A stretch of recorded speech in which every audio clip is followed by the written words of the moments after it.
let's move on and speak to Ukrainian journalist Natalia Gumenyuk, who's on the line from Kiev. Natalia, I hope you can hear me. I believe you are there or thereabouts in amongst all of what's going on at the moment in the Maidan. Can you bring us up to date? What are you seeing around you? So the point is, there is an attempt of it's not an attempt, it's a crackdown of Maidan by the police using water cannon and coming into the building with the police, while the people and the opposition leaders are urging the police and the riot police and the forces to stop, because there are two issues. We know that the people were dead, and there were the clashes within the city, and the people were died with the fire guns. But then the people left to Maidan, and there are injured people in the hospitals, but the downtown is blocked. So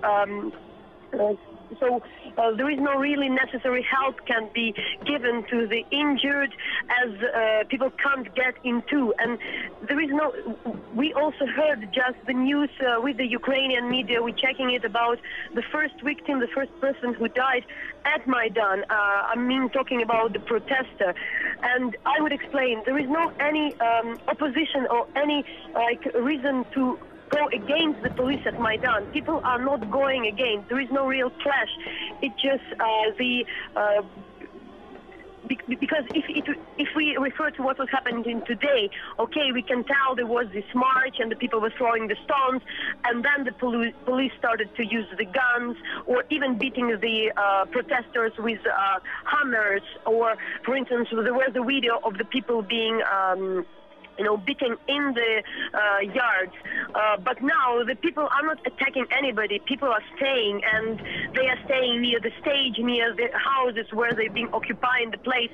But the barricades are put on fire. I mean, it's not just because there are both water cannons and both the tents are put on fire, and we're following what's happening, because there are the light grenades used, and there is a huge urge of everybody, of the people, of the activists, of the opposition and some other leaders, to stop for a ceasefire, especially from the police side and from the government. But there is no real any sign. And we also know that the one big channel, one kind of independent channel, which is on TV on the cable networks around the country, is shut down. We can't receive the signal neither on the south nor in the east of the country, and maybe the city can be closed. There is also the information from the official sources that the city, Kiev, can be closed because a lot of people really want to come to Kiev, but they can't reach it.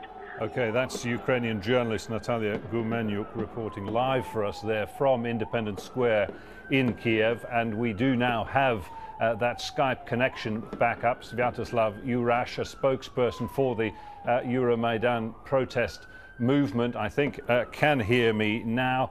If you were listening in there, Natalia Gumenyuk, they're suggesting that some of the protesters in the square would be willing to abide by some sort of a ceasefire if anything was forthcoming from the other side, but they don't see any sign of that from the police. What is your reading of the situation on the ground at the moment in Independence Square? How bad are things at the moment?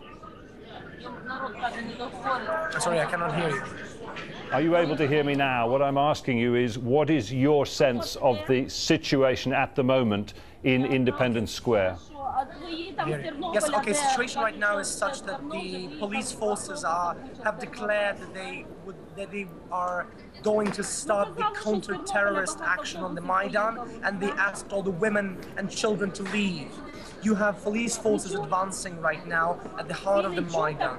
Tents are burning. You have from the stage the calls for the police to stop, but nothing happens. Here in the headquarters, you have all possible, you will have injured people coming in, you would have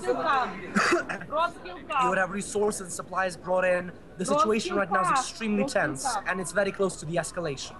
Is there any sense that among the protesters there are people who want to leave, who are prepared to leave? Or is the sense more that they want to stand their ground no matter what?